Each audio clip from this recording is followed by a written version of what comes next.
Bueno, voy a comenzar mi ponencia sobre la formación bonificada en aula virtual y e-learning. ¿Cuál es el objetivo de mi ponencia hoy? Es conocer la funcionalidad de Informalia, tanto para las aulas virtuales como para la formación, teleformación o formación e-learning.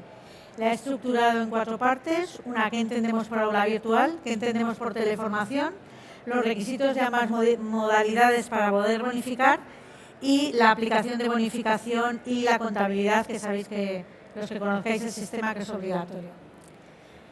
Bueno, ¿qué entendemos por aula virtual? Y aquí siempre insisto, porque todo el mundo confunde la formación e-learning con el aula virtual. El aula virtual es una formación síncrona, por tanto, tiene que existir conectividad sincronizada. ¿Qué quiere decir esto? Que todos estamos conectados a la vez, tanto el formador como todos los alumnos. Es una videoconferencia que entendemos al uso, ¿vale? Entonces, esto es muy importante para que todos entendamos que no es lo mismo que una plataforma en la que yo me conecto cuando yo quiero, en las horas que yo quiero. No tiene por qué estar el tutor, ni tiene por qué estar el formador pendiente de mí, ni de mi formación, ¿vale? Es bidireccional y obligatorio que existan registros de todas las conexiones. Entonces, para poder bonificarme, la Fundación exige, Fundae en este caso, que aportemos como control de asistencia los registros de las conexiones de inicio y finalización, y se tratan igual que si fuera una formación presencial. Es formación presencial a todos los efectos y se consideraría formación bimodal si una parte de los alumnos o el profesor están, por ejemplo, en un aula y los demás conectados a través de la sesión de aula virtual. Y podría haber alumnos conectados en cualquier parte, incluso del mundo, aunque el profesor estuviera como estamos nosotros ahora. Si estuviera gente conectada, sería una formación presencial a todos los efectos y bimodal. Es muy importante que tengamos en cuenta que hay que facilitar el acceso a los órganos de control. Entonces, cuando nosotros hacemos la comunicación en Fundae, nos piden el acceso al aula virtual y en algunos casos tienen incluso un usuario y una contraseña para acceder de manera específica al aula virtual. No olvidemos que el aprendizaje, el aula no significa que nos conectemos y que todos lo pasemos muy bien en el aula virtual y en la videoconferencia, sino que el aula debe permitir que el aprendizaje sea efectivo y que los alumnos aprendan. Entonces, no olvidemos este objetivo de la formación, porque va ligado al uso de fondos públicos que han de ser eficientes y efectivos. Bueno, ¿qué ocurre si no tenemos registros? Falla la plataforma, tenemos algún problema, utilizamos una plataforma que no nos facilita los registros. Tenemos la obligación de presentar algo que acredite que los alumnos han asistido y se han formado. ¿Y qué opción nos da el Servicio Público de Empleo como un extra? Una declaración responsable. En la declaración responsable, cada persona, cada alumno, acredita que ha asistido y en qué condiciones. ¿Cómo facilita Informalia la gestión del aula virtual? Informalia facilita la gestión del aula virtual porque permite la conexión con Teams o con Zoom o con la plataforma que utilicéis de manera automática. De forma que cuando yo organizo un curso, ya se enlaza con el aula virtual de manera, o sea, con la plataforma que utilizamos, de manera que en la convocatoria del aula virtual ya nos incorpora ese enlace al aula y ya los alumnos se pueden conectar. ¿Qué parametrizamos en Informalia para que todos entendáis cómo se hace? Parametrizamos la convocatoria del aula. Entonces, a todos los alumnos les llegaría un correo como este, en el que le estamos diciendo que hoy va a tener clase, qué horario va a ser y que puede acceder a la sesión virtual a través de ese enlace. Entonces, el alumno pincharía y, como todos conocéis, se une a la reunión de Teams, como una reunión de Teams normal. En este caso he puesto este ejemplo que todos conocemos, y ya se iniciaría el aula a la hora correspondiente. El formador tiene la opción, si a algún alumno no le ha llegado el enlace o ha tenido algún problema con el enlace de la clase, el formador le llega siempre un correo en el que pincha y accede a este panel. Y en este panel él podría enviar el QR del aula, podría copiar el enlace al aula o mandar incluso la URL del aula virtual para que el alumno que no ha podido acceder al aula pueda acceder a través de otro formato. Como veis, dentro del panel del formador tendríamos también el recibir el diploma y el cuestionario, incluso la declaración responsable, que en algunos casos y algunas empresas deciden incorporar la declaración responsable de forma obligatoria en todas las aulas virtuales por si se produce algún problema de conexión. Y yo creo que, bueno, esto es una opción estupenda porque a veces no somos capaces, ¿no?, de anticiparnos a algunas dificultades, ¿no? ¿Cómo vemos luego los resultados del aula virtual? Porque en muchos casos, ¿qué hacen las empresas? De una manera manual calculan la asistencia de los alumnos a clase para ver si han llegado al 75%, etc. El hecho de que nosotros tengamos enlazado el aula virtual nos permite obtener información, que entiendo que la veis sin dificultad. No veo el láser. Bueno, permite obtener información de la asistencia, del porcentaje de asistencia, y por tanto ya la aplicación te va a decir si los alumnos pueden finalizar o no la acción formativa del curso. Esto es automático, es decir, que no hay que tocar absolutamente nada. Incluso podemos acceder al detalle de las conexiones de cada alumno. Es decir, que en empresas donde quieren ver la conexión del alumno, qué días ha asistido, qué días no, por qué ha fallado, etcétera, también se puede ver. Por último, el resumen que te facilita Informalia es un resumen por alumno. Te dice si el alumno ha iniciado, que en este caso, y como yo hice la prueba, inicié, pero estuve conectada muy poco tiempo y por tanto en Certifica me dice que no, es decir, no pueden finalizarme porque yo no he alcanzado el 75%. No sé si os habéis fijado en los datos anteriores, pero era un 45% aproximadamente lo que había asistido, con lo cual es imposible que yo en ese caso se pudiera finalizar, ¿vale? Es un 45% de asistencia y un 54% de faltas. O sea que en algunas empresas que incluso esto lo utilizan luego, ¿no?, para ver resultados de asistencia, de cómo ha funcionado el aula virtual o cómo ha funcionado incluso el formador, se puede utilizar. Bueno, ¿qué entendemos por teleformación?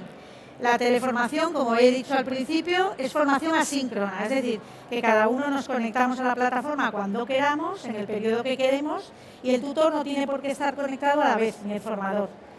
¿Qué se pide en la plataforma? Y que haya interactividad entre alumnos y tutores. Lo que están refiriéndose en todo caso es que haya un chat o un foro. Muy importante que se deje huella de que realmente se utiliza el foro y el chat, y esto es muy importante, el papel del tutor. O sea, el tutor debe utilizar estas herramientas que le facilita la plataforma para incentivar la participación de los alumnos. Tiene que haber una gestión óptima de contenidos y aquí hay muchísimas teorías, ¿eh? Algunas plataformas tienen elaborado el contenido de manera que si tú no superas los primeros temas o módulos no te deja continuar, que es una buena opción, pero tampoco es necesario. O sea, lo puedes hacer así, pero puede ser que no. Hay empresas que sí que permiten que el alumno siga evolucionando y avanzando y luego le hacen, por ejemplo, un examen al final. Otras van poniendo actividades de menor importancia y luego un control al final de cada módulo o un control ya luego final. O sea que esto se diseña pedagógicamente y hay que dejar huella en la guía didáctica de cómo lo hemos diseñado, qué objetivos tenemos, de qué manera estamos haciendo los controles y qué queremos conseguir con ellos, ¿no? El seguimiento ha de ser continuo y en tiempo real de dónde está el alumno, tiene que haber trazabilidad, por dónde pasa el alumno, cuánto tiempo ha estado, qué controles ha hecho, si ha aprobado o no, que no quiere decir que no se pueda bonificar si no ha aprobado, no tiene nada que ver, pero sí tiene que haber hecho el 75%. Hay evaluación en todo el proceso y cumplimiento de requisitos de accesibilidad, que esto os lo podéis imaginar porque es para todos, ¿no? ¿Qué hacemos en Informalia novedoso? Para que todos lo tengáis claro. Informalia se integra con las LMS, las que dispongáis, y del mismo modo que hemos visto en las pantallas anteriores, te facilita los datos de los controles de seguimiento, de forma que tú ya sabes si el alumno ha finalizado o no con el cumplimiento del 75%. Es muy importante también tener en cuenta que algunas plataformas no disponen de tutores, ni disponen de chat, ni de foro, y nosotros incorporamos esa opción de forma que puedas cumplir con los requisitos que exige Fundae para que te puedas bonificar. Como en el ejemplo anterior, a todos los alumnos les llega el correo con el enlace y les recuerda cada día, si no se han conectado, que deben conectarse. ¿Cuáles son los requisitos de ambas modalidades? Bueno, todos conocéis que ha de comunicarse los cursos para poderse bonificar con 2 días de antelación, que podemos modificar algunas cosas siempre con un día y la fecha de finalización, ojo, que si no la podemos modificar de manera continua. La fecha de finalización, cuando ya la comunicamos, podemos con un día de antelación si ha habido algún problema, pero no podemos volver a cambiarla, no lo permite. Y si queremos cambiar algo del calendario, podemos ir ajustando, pero nunca yéndonos de la fecha de finalización. Las modificaciones que podemos hacer hasta el final son los calendarios, esto que os digo. Puedes modificar, puedes cambiar un día por otro, recuperar, siempre indicándolo. Yo aconsejo que mejoren el apartado de observaciones, que lo ven todos los inspectores, y luego el formador y el tutor y el centro de formación, pero solo en el perfil de bonificar. Bueno, Informalia aquí está muy avanzada ya, el calendario nos lo permite modificar de manera muy ágil y simplemente con incorporar la fecha de inicio, los días que se va a hacer y las horas, te calcula automáticamente el calendario, incluso ya habiendo incorporado los festivos. Entonces, bueno, es muy fácil trabajar con Informalia en ese apartado. Además, ya hemos incorporado un robot que realiza las comunicaciones a la Fundación, los XML, de manera automática, de forma que ya no tienes que estar pendiente. El robot intenta durante todo el día comunicar y si ha tenido algún error te salta un mensaje previamente parametrizado de que no ha podido realizarlo.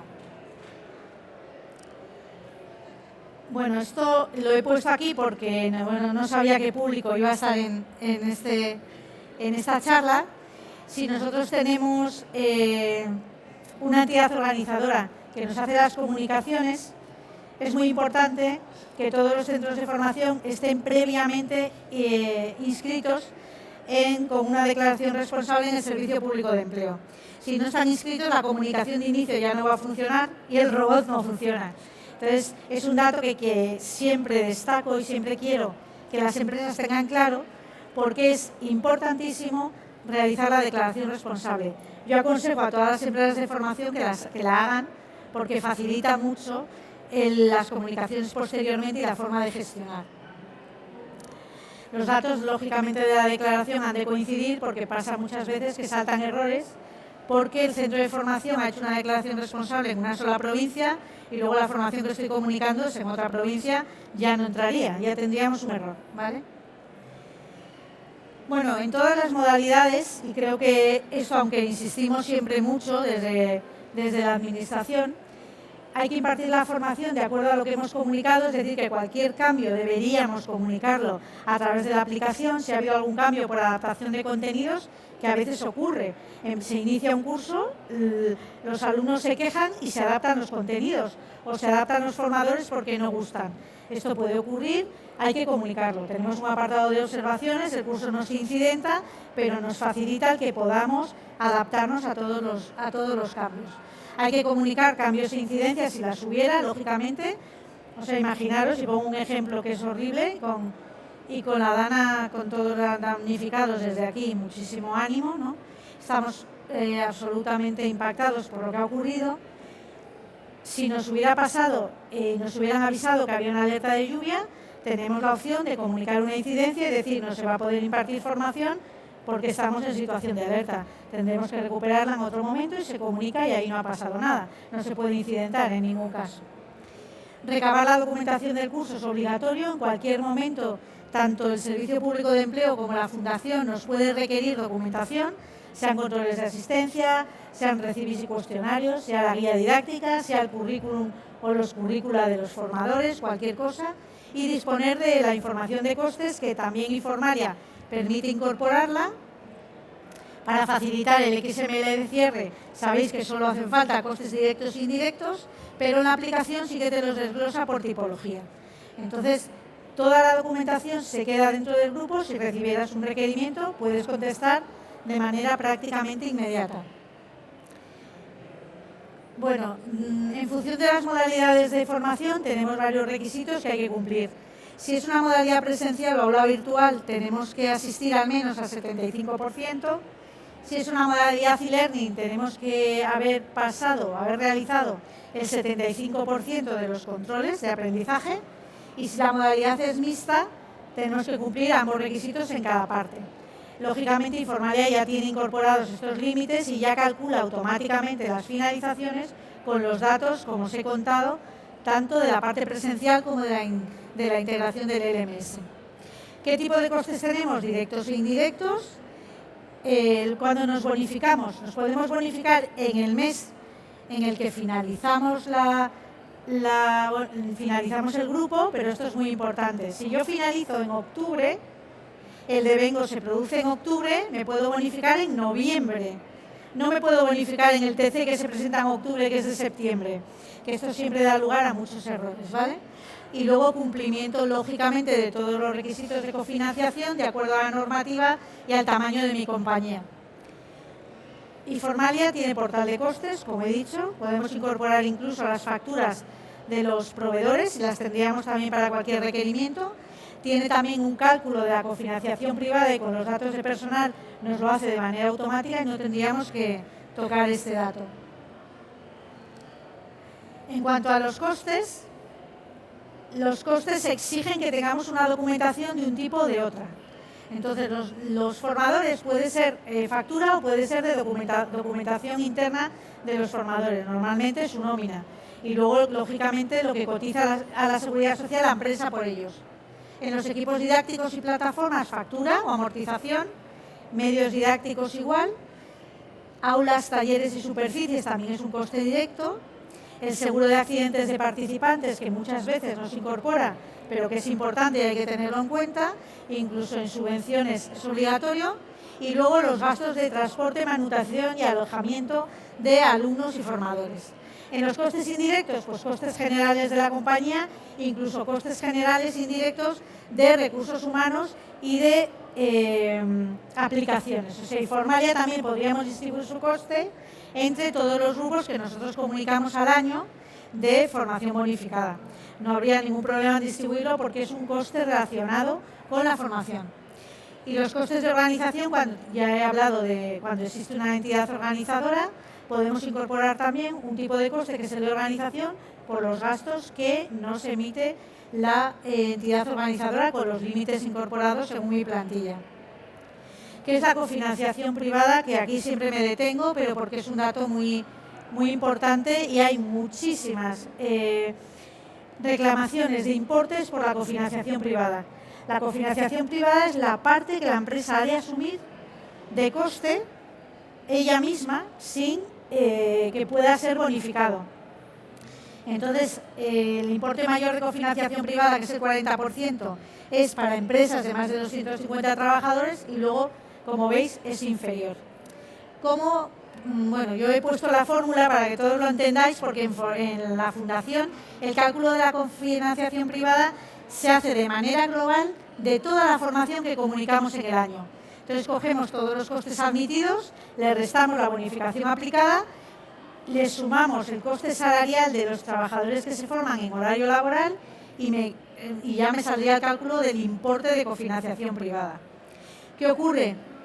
Que para garantizar que la cofinanciación privada se cumple, y más si tengo muchas entidades comunicando formación, es importante que se cumpla en cada grupo de formación. O sea, que no esperemos al final para ver si hemos cumplido la cofinanciación privada, sino que en cada curso obliguemos a cada entidad organizadora a incorporar los costes que sean necesarios para cumplir con ese porcentaje y no lleguen las sorpresas al final. Estas son las tres opciones que tenemos de cumplir con la cofinanciación privada. Por supuesto, si un curso me cuesta 1.000 y solo me bonifico de 500, está claro que ya hemos cubierto la cofinanciación. Si yo tengo costes del personal que se forma en horario laboral, normalmente, incorporando los costes del personal que se está formando en horario laboral, ya estoy cumpliendo con la cofinanciación privada. Y otra forma sería, en vez de bonificarme de 1.000, me bonifico de 800 y esos 200 serían cofinanciación privada. Los módulos creo que todos los conocéis. Para los cursos presenciales, el módulo básico son 9 euros por hora y alumno y el superior 13 euros por hora y alumno. Entonces, muy importante tener en cuenta que los módulos están ya limitándonos la bonificación y que Informalia, bueno, he insistido, dispone ya de este cálculo, es automático, te dice el importe que te puedes bonificar, te calcula la cofinanciación y te daría mensajes de alerta si no estás cumpliendo ya con alguno de los requisitos de la fundación. Y por último, y para terminar, la aplicación de la bonificación y la contabilidad. Es muy importante para aplicarnos la bonificación de los seguros sociales, estar al corriente de las cotizaciones, haber informado a la RLT que no era el objeto de esta ponencia, pero es muy importante que lo tengáis en cuenta porque la RLT tiene que estar siempre informada tanto de acciones formativas como de permisos individuales y haber comunicado el inicio, haber realizado la formación y haber comunicado la finalización. Las bonificaciones se aplican ahora mismo a través del sistema red y, como bien sabéis, insisto en lo que he dicho antes, ojo con el plazo de aplicar la bonificación, que finaliza en enero para el año, pero que no puede ir más allá. Igual que no pueden ir más allá los pagos de los costes de la bonificación. No me puedo ir más allá del 31 de enero porque si me requieren el pago me lo anulan. Me anulan la bonificación. Entonces, es muy importante tanto el plazo para aplicar las bonificaciones que finaliza en enero. ¿Por qué en enero? Porque en enero se presenta el TC de diciembre y por tanto es el último TC en el que nosotros podemos aplicarnos la bonificación. Y lo mismo para los pagos, y esto insisto porque los pagos a proveedores han de realizarse también antes de que finalice este plazo, es decir, antes del 31 de enero, que creo que lo he incorporado también en la diapositiva después. Los gastos de ejecución de toda la formación, todo lo que nos cuesta la formación, debe ir en una cuenta del grupo 6.4, una subcuenta denominada Formación Profesional para el Empleo. Evidentemente, es muy fácil contabilizar aquí todo lo que son gastos de facturas, gastos externos. Los gastos internos, cuando hablamos de internos, hablo de amortización, hablo de nóminas de formadores internos, hablo de costes generales que hemos metido en costes indirectos o que hemos imputado. Todo esto va a exigir que nosotros tengamos elaborada una memoria explicativa de cómo estamos imputando a cada grupo todos esos costes o cómo estamos haciendo el reparto. Entonces, esos costes internos no te obligan a que los lleves a esta cuenta, pero sí, si te auditara cualquier órgano de control, tendrías que aportar la memoria explicativa con el cálculo realizado y si te pidieran las facturas, por supuesto, las facturas. En el caso del importe que nos bonificamos, lo habitual y lo que mucha gente hace es llevarlo al grupo 7.4 o 7.5 de subvenciones. Yo desde aquí digo que no lo recomiendo, a mí no me parece que sea una subvención, estamos recuperando algo que ya hemos aportado en años anteriores, entonces mi recomendación es que se lleve a una cuenta del grupo 642, creo que lo he puesto, seguridad social a cargo de la empresa, pero con saldo acreedor, de manera que recuperes. Es una forma de recuperar lo que tú ya has aportado. En ningún caso se trata de una subvención. Las subvenciones tienen un procedimiento específico, una normativa específica y no es el caso. Y hasta aquí, muchísimas gracias por vuestra atención. Y si tenéis alguna duda, estamos a vuestra disposición, tenemos un stand y os podemos ayudar en todo lo que sea necesario. Gracias.